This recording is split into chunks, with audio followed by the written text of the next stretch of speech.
సర్వ రోగాలను నివారించే మంత్రం ఉందా? మనకి విష్ణు పురాణం చదివినప్పుడు, అగ్ని పురాణం చదివినప్పుడు, అసలు నిజానికి అష్టాదశ పురాణాల్లో చాలా పురాణాలు చదివినప్పుడు, ఆధ్యాత్మిక గ్రంథాలు అనేకం చదివినప్పుడు, దేవీ భాగవతం చదివినప్పుడు, తర్వాత జ్యోతిష్శాస్త్రం చదివినప్పుడు, ఆయుర్వేద గ్రంథాలు చదివినప్పుడు, ఆ తర్వాత కర్మ విపాకానికి సంబంధించినటువంటి గ్రంథాలు చదివినప్పుడు మనకి తెలిసేటువంటి ఏకైక మంత్రం ఒకటి కనిపిస్తోంది. అంటే ఎన్నో రోగాలకి ఎన్నో రకాల మంత్రాలు ఉన్నాయి. ఒక్కో రోగానికి ఒక్కో రకమైనటువంటి మంత్రం కూడా ఉంది. ముఖ్యంగా మనకి ఋగ్వేదంలో, అథర్వణ వేదంలో కూడా మనకి తల వెంట్రుక దగ్గర నుంచి, అంటే శిరోభాగం నుంచి మొదలు పెట్టుకొని కాలి గోరు వరకు కూడా శరీరంలో ఉండేటువంటి ప్రతి భాగానికి ఏర్పడేటువంటి రోగాలకి ఒక్కొక్క సూక్తం ఉందిట. ఋగ్వేదంలో అనేక సూక్తాలు ఉన్నాయి. అదేవిధంగా అథర్వణ వేదంలో కూడా మనకి అనేక సూక్తాలు కనపడుతూ ఉన్నాయి. ఈ సూక్తాల పారాయణ చేయటం వలన, అంటే ఒక్కో రోగానికి ఒక్కో రకమైనటువంటి మనకి సూక్తం ఉంది.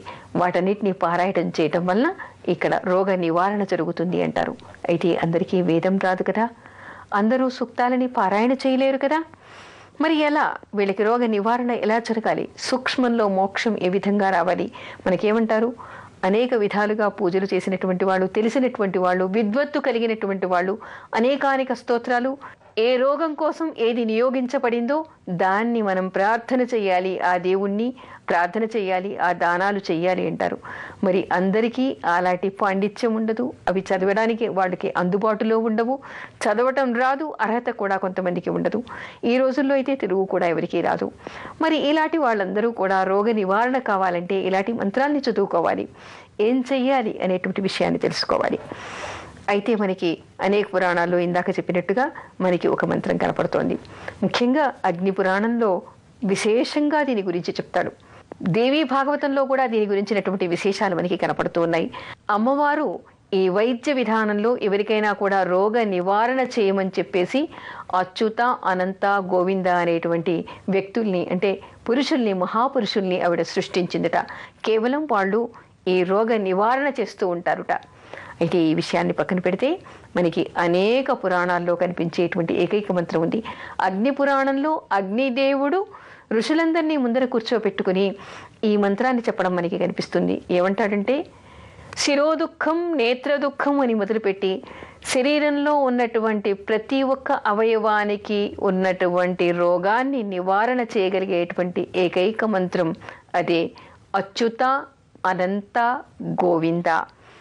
అచ్యుతానంత గోవింద అనేటువంటి మాటను చెప్తూ ఏమంటాడంటే ఋషులతో, నేను చెప్తున్నటువంటిది ఇది మామూలు మాట కాదు, ఇది సత్యం, ఇది సత్యం, ఇది సత్యం అని చెప్పేసి 3 సార్లు నొక్కి వక్కాణిస్తాడు. అయితే కేవలం అగ్ని పురాణంలో అగ్నిదేవుడు చెప్పడమే కాదు, మనకి అనేక పురాణాల్లో ఈ మంత్రం కనిపిస్తుంది. అనేక ధార్మిక గ్రంథాల్లో మనకి ఈ మంత్రం కనిపిస్తుంది. జ్యోతిష్శాస్త్రాన్ని, ఆయుర్వేదాన్ని, కర్మ విపాకాన్ని కూడా కలిపి రాసినటువంటి అనేక గ్రంథాల్లో మనకి ఈ మంత్రం కనిపిస్తుంది. ఒక్కో రోగానికి ఒక్కో సూక్తాన్ని, ఒక ప్రత్యేక మంత్రాన్ని చెప్పి అది చేయలేనటువంటి వాళ్ళు ఈ మంత్రాన్ని చేసుకుంటే చాలు అని చెప్తారు. అయితే ఏమిటంటే ఇది స్పర్శ విధానంగా కనిపిస్తుంది.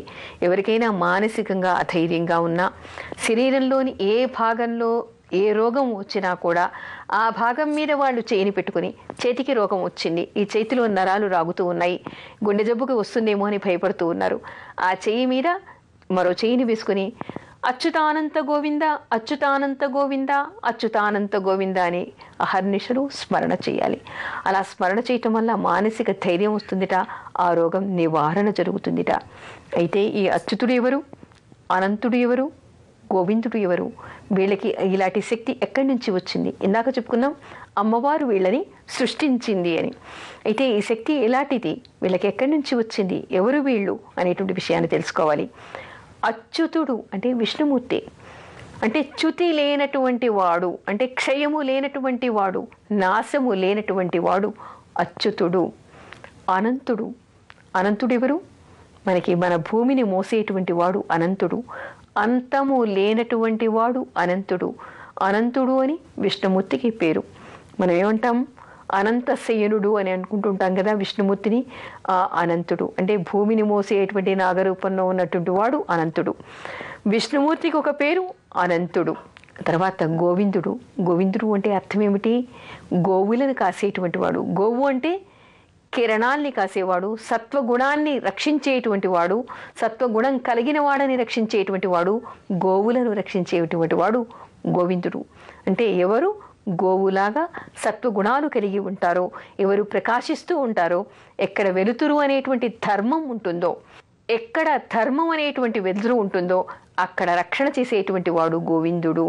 అయితే ఈ 3 నామాల్ని ఎవరు తలుచుకుంటారో నిత్యం అహర్నిశలు, పిల్లలకి కూడా ఈ మంత్రం నేర్పించవచ్చు. పిల్లలకి కూడా అహర్నిశలు ధైర్యం చెప్పడానికి భయం వేసినా ఈ మంత్రం చదువుకోండి. ఏదైనా కాలు నొప్పి వచ్చినా, తలనొప్పి వచ్చినా, కంటి నొప్పి వచ్చినా, పంటి నొప్పి వచ్చినా, ఉదరకోశంలో నొప్పి వచ్చినా, లేదా జీర్ణశక్తి లేక రోగం వచ్చినా, మూత్రకుచ్చంలో రోగం వచ్చినా, కాళ్ళ నొప్పులు వచ్చినా, మోకాళ్ళ నొప్పులు వచ్చినా, ఆయా భాగాల మీద చేతిని పెట్టుకొని అహర్నిశలు ఆ విష్ణుని తలుచుకొని, విష్ణు పాదాల్ని తలుచుకొని అచ్యుతానంత గోవింద, అచ్యుతానంత గోవింద, రక్షించు తండ్రి అని భావన చేస్తూ ఈ నామాన్ని అహర్నిశలు ఎవరు జపిస్తారో వాళ్ళకి తప్పనిసరిగా రోగ నివారణ జరుగుతుంది అని చెప్పేసి మనకి పురాణాలన్నీ కూడా చెప్తున్నాయి, నొక్కి వాక్కాణిస్తున్నాయి. అగ్నిదేవుడైతే ఇది సత్యం, ఇది సత్యం, ఇది సత్యం అని 3 సార్లు అంటాడు. అందుకని నిర్భయంగా ఎవరికి ఎప్పుడు ఎలాంటి వ్యాధి వచ్చినా కూడా ఈ మంత్రాన్ని జపిస్తూ ఉండాలి, నివారణను పొందాలి.